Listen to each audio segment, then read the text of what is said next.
Hello guys! For today's video ay mag-unbox tayo ng Aizen Air Home 27 UV. Ito ang kanyang box. Ito ay isang air purifier with 7 purification stages including UV light that helps kill viruses. So let's open it.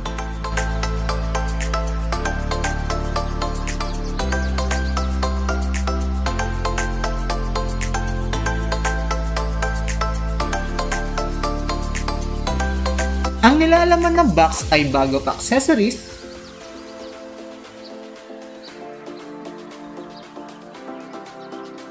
and the air purifier itself.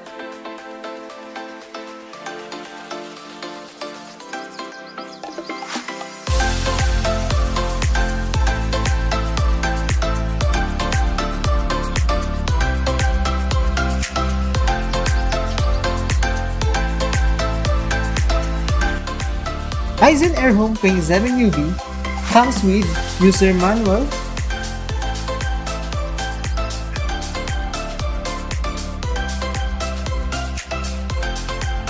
and remote control. And ganito ang kanyang itsura, front, side, and back.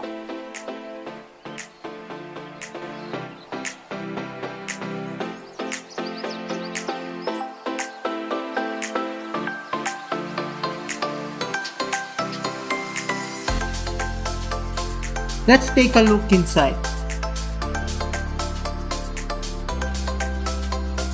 So ito ang kanyang composite filter. Yan. Then sa likod nito is may kita din natin ang kanyang UV light. Then paalala lang, huwag natin kalimutan tanggalin ang plastic ng composite filter bago natin ito gamitin. And kung paano natin siya kinuha, ganon din dapat natin siya ibabalik. Dahil meron naman itong palatandaan. Then dito naman sa front cover is meron siyang tatlong hook para mas madali natin itong maibalik.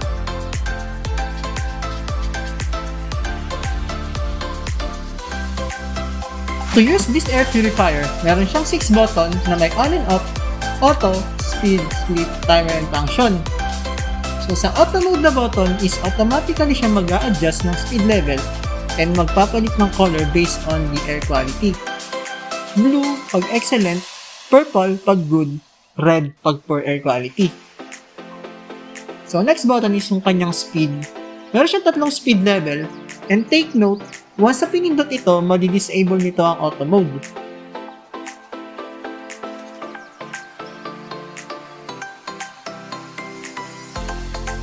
Then, sa sleep button, once na pinindot natin ito, the air purifier runs into ultra silent mode.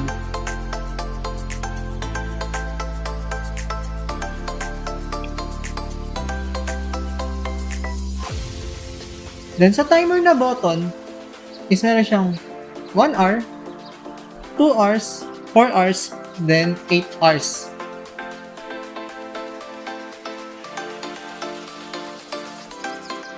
Then last is yung kanyang sa function button. Dito natin ma-on and off yung kanyang ion tsaka yung UV light. Then pwede din siyang sabay yung naka-on. Pwede yung UV light lang and yung ion. Once naman na nagbi-blink na ang reset icon, dito na natin need palitan or linisin ang composite filter. So, para mawala ang blinking nito, is need lang natin i-hold ng 5 seconds si sleep mode para bumalik ito sa dati.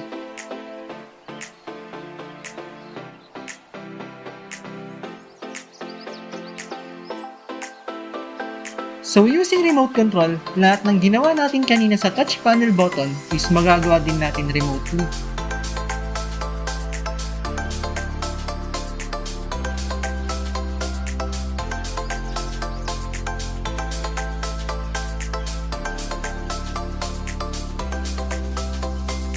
So, dito naman, is ipapakita natin yung safety feature nito. So, once na tinanggal natin yung front cover nito is automatically mamamatay ang device. o yung air purifier. Kahit i-on natin siya, hindi siya mag-open hanggat hindi natin binabalik yung front cover. So, once na naibalik natin ng front cover, dito lang siya pwedeng i-open. So, ito ang kanyang safety features.